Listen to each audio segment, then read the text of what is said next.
Ya, Maria, terima kasih dan juga selamat pagi pemirsa. Berikut berita ekonomi dari Amerika Serikat, himpunan tim VOA Indonesia di Washington DC.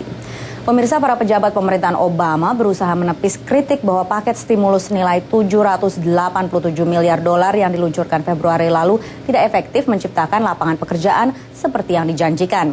Pemerintah Obama sempat menyatakan tingkat PHK bisa ditekan di bawah 8%, namun kenyataannya kini mencapai 9,7%. Meski demikian, Gedung Putih bersikeras paket stimulus ini telah berhasil menggenjot ekonomi Amerika dari keterpurukan lebih lanjut.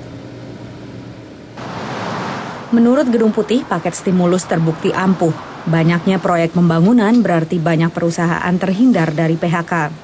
Don't just take my word for it. Analysts from Moody's to IHS Global Insight to the Economic Policy Institute and others all estimate the Recovery Act has created or saved between 500,000 and 750,000 jobs. Matter of fact, some notable economists suggest the number is as high as 1 million. Namun ekonom lain sangsi. I find it very difficult to believe that 750,000 jobs have been created by stimulus money that has mostly gone unspent. Sejauh ini baru 10% dari stimulus senilai 787 miliar dolar yang sudah dibelanjakan. Sejak stimulus diluncurkan Februari lalu, tingkat laju PHK melambat, namun secara keseluruhan masih tinggi. Kenyataannya lebih dari 2,3 juta warga Amerika di PHK sejak diberlakukannya stimulus.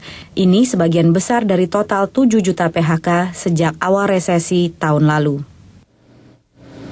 Ya pemirsa, tantangan terbesar bagi pemerintahan Obama ke depan adalah bagaimana mempekerjakan kembali 7,4 juta warga Amerika yang kehilangan pekerjaan sejak awal resesi di akhir tahun 2007. Analis menilai ekonomi belum dapat sepenuhnya dikatakan pulih jika tingkat pengangguran belum dapat ditekan. Dari Washington, saya Patsy Widakuswara dan tim VOA Indonesia. Kita kembali ke Maria Kalai di Studio Metro TV Jakarta.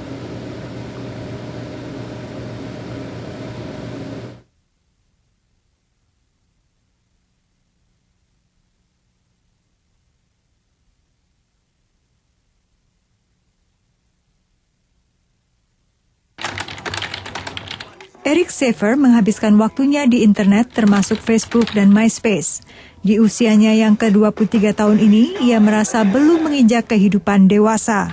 I feel, trapped. I'm stuck here. I'm stuck doing something that just to get by. Eric di PHK Februari lalu dan kini kembali tinggal di rumah orang tuanya. Studi terkini menunjukkan 30% pekerja di Amerika antara usia 18 hingga 35 tahun tinggal bersama orang tua mereka. 30% tak punya asuransi kesehatan dan lebih dari separuhnya bergaji jauh di bawah rata-rata nasional. The national survey we're releasing today shows just how broken our economy is for our young people and what's at stake if we don't fix it.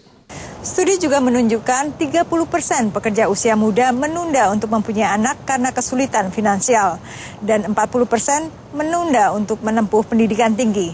Dan pemerintahan Obama sudah berupaya untuk mengatasi hal ini dengan mengucurkan proyek-proyek dengan dana stimulus sebesar 787 miliar dolar yang diluncurkan bulan Februari lalu.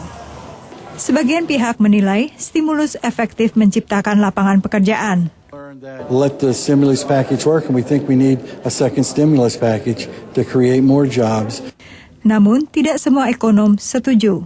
I think a second stimulus package would burden young workers more than anyone else because it would increase the federal government's debt, and that debt, of course, is going to be a cost that lowers the standard of living of young people in the future. Tingkat pengangguran di Amerika saat ini mencapai 9,7%. Demikian laporan VOA Indonesia.